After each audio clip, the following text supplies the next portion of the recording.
When you hear the word Syria, you might think about the nearly decade-long civil war. You might think about the devastation in Aleppo. You might think about the refugee crisis. You might think about the fight fought against ISIL or Daesh. You might think that that fight's nearly over. You might think of disastrous Western interventions, of decades of conflict and sectarianism. You might think of tyrants and despots and dictators. But would you think about a bold and radical experiment in direct democracy? Would you think of cooperation and ecology and gender equality? There's a place where you can find those things, a place whose very existence is increasingly fragile. That place is called Rojava. My name is Elif.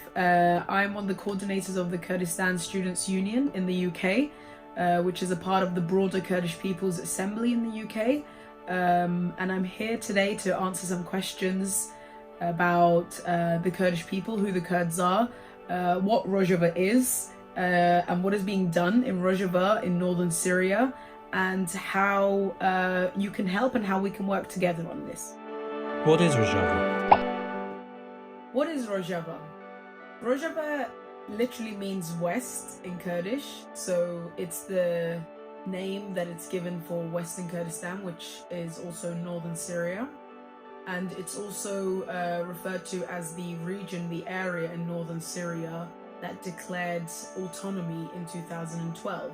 So what we would call, the Rojava Revolution comes from the declaration in 2012 for a revolution that aimed and said they would transform society and build a society based on direct democracy and what we can also call radical democracy, ecology, and most importantly, a society around women's liberation. So who's fighting for Rojava? Who are the Kurdish forces? I mean, a very broad question and a very interesting question, but I suppose essentially what we can call the Kurdish forces and what's internationally known as the YPG, which are the People's Protection Units, and the YPJ, which is the Women's Protection Units, have been the allies of the international coalition in the fight against the so-called Islamic State, what we also call Daesh. And the forces were also declared and formed in 2012 to be able to defend, at first northern Syria, but also, the defense and the fight expanded to cities like Raqqa, which was seen as the capital, caliphate that the so-called Islamic State declared. But the Kurdish forces are essentially the protection units of the revolution that was declared in 2012 to protect the fight and the struggle in building a new system, not just in northern Syria, but ideally the entire region. But I thought we'd beaten ISIS. Why is there still a threat? So in December 2018, only a few weeks ago, the President of the United States announced that they will be withdrawing from Syria, claiming that the fight against ISIS was completed. It's widely known and of course widely accepted that the Kurdish forces have been the most effective ground forces in the fight against ISIS. But also while fighting and defeating ISIS, they've also had many threats and risks from the Turkish army. So, Erdogan, the Turkish President Erdogan's essentially, Turkish state. And in January 2018, Erdogan followed up on his threats and invaded the Kurdish city of Afrin in northwestern Syria. And it still continues to be under Turkish invasion. And so he's also been saying that after the US and therefore the international coalition withdraw from Syria, that they will, quote unquote, bury the Kurds in ditches. This is a direct quote from what Erdogan has said.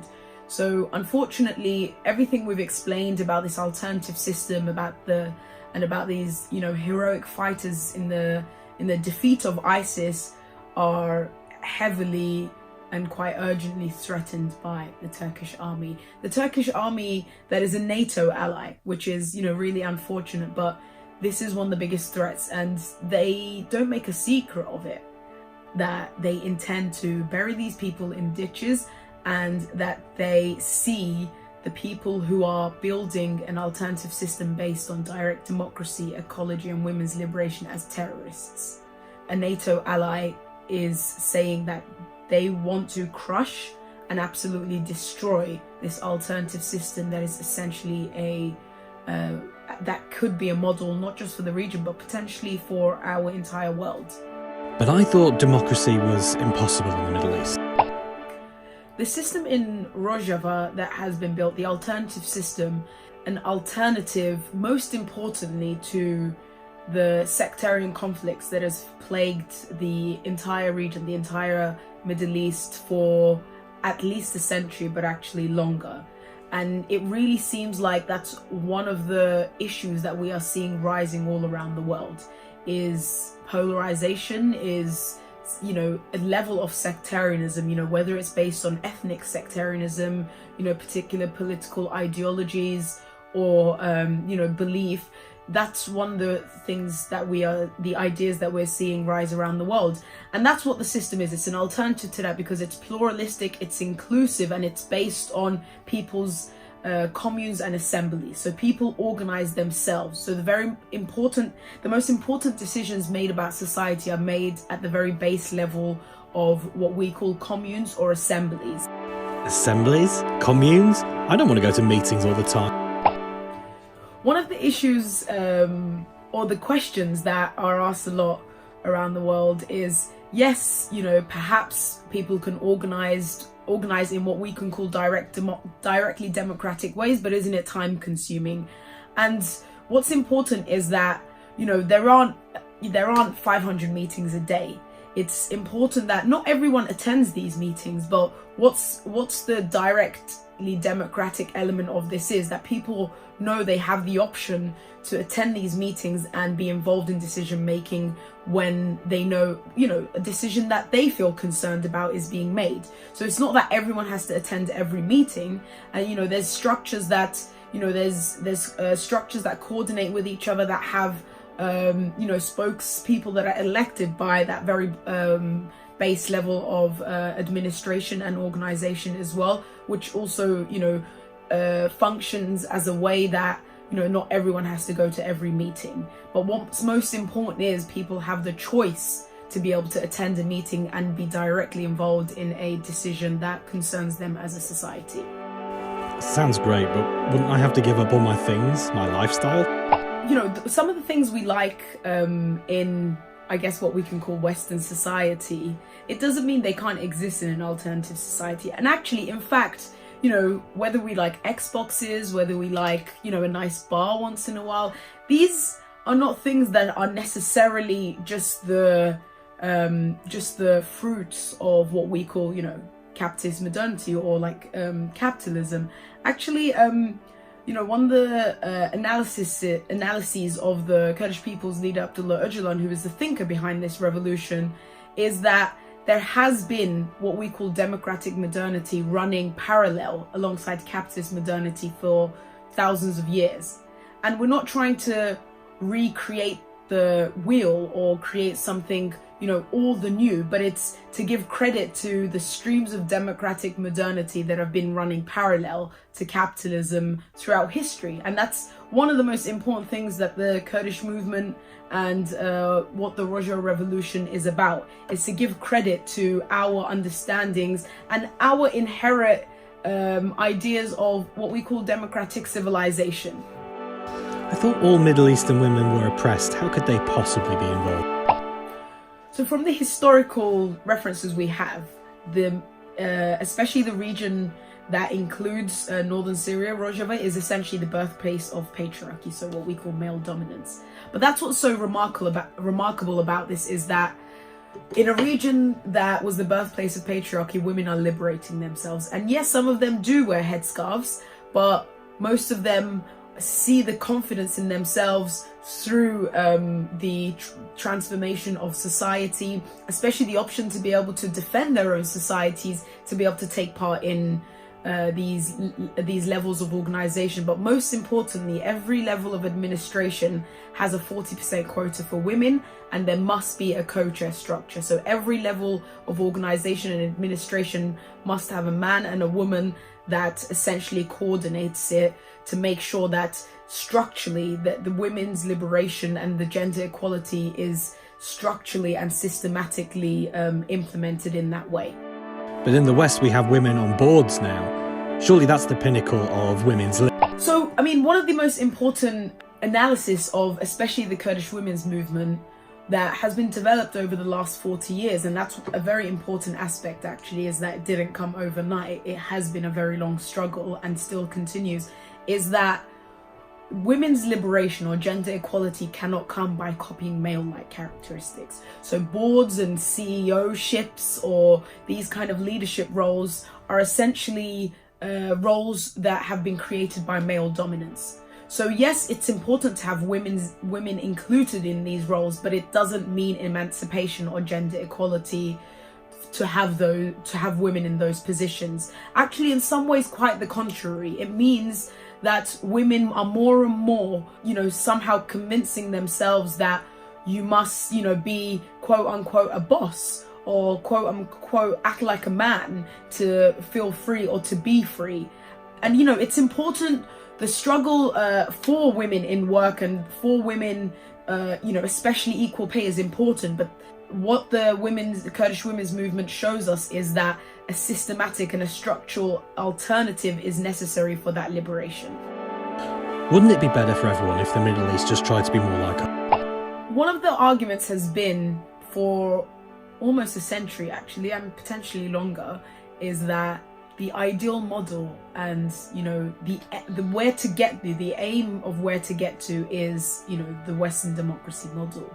But we've seen again all over the world that unfortunately is failing. It's failing not because democracy is not important, but because we're understanding that the so-called Western democracy model wasn't really as democratic as we can get. And that's the most important thing. It's important to understand that the illusion that is the ultimate level of democracy has been shattered, and it's been shattered by in the UK by the situation of Brexit. Whatever we think about it, we understand that that it's also been caused by some sort of failing of democracy or inadequacy.